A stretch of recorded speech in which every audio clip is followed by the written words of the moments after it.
শ্রাবন্তী চট্টোপাধ্যায় আর রাজীব বিশ্বাসের মধ্যে কি সব সমস্যার অবসান ঘটেছে? তারা কি আবার একত্র হতে চাইছেন?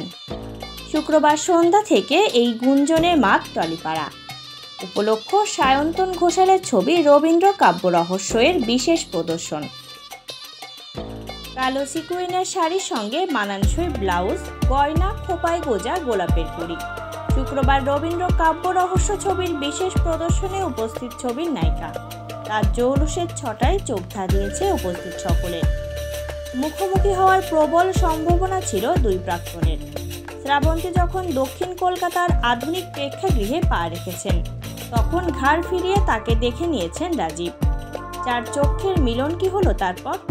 রাজীব শ্রাবন্তী কি মুখোমুখি হয়েছেন, কথা বলেছেন?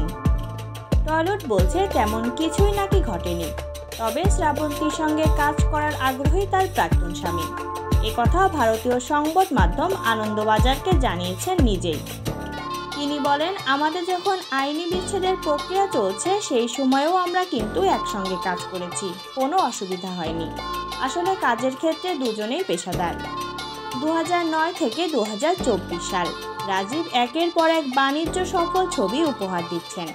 তালিকায় দুজনে অমানুষ, ইডিয়েট, বিন্দাসের মতো অনেক ছবি। টানা 5 বছর এভাবেই জুড়ে ছিলেন তারা পরস্পরের সঙ্গে। তারপর অনন্ত দূরত্ব।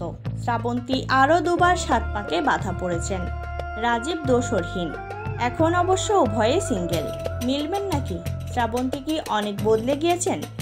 পরিচালকের কথায় শ্রাবন্তী বরাবর ভালো অভিনেত্রী। এখন ওর অভিনয়ের ধার আরও বেড়েছে।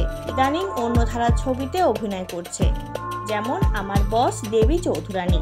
ভালো লাগছে। ওর ব্যক্তিগত জীবনের কোনো খবর রাখি না। প্রেস সম্পর্কে বাধা পড়ার সম্ভাবনাও অবশ্য উড়িয়ে দিয়েছেন তিনি।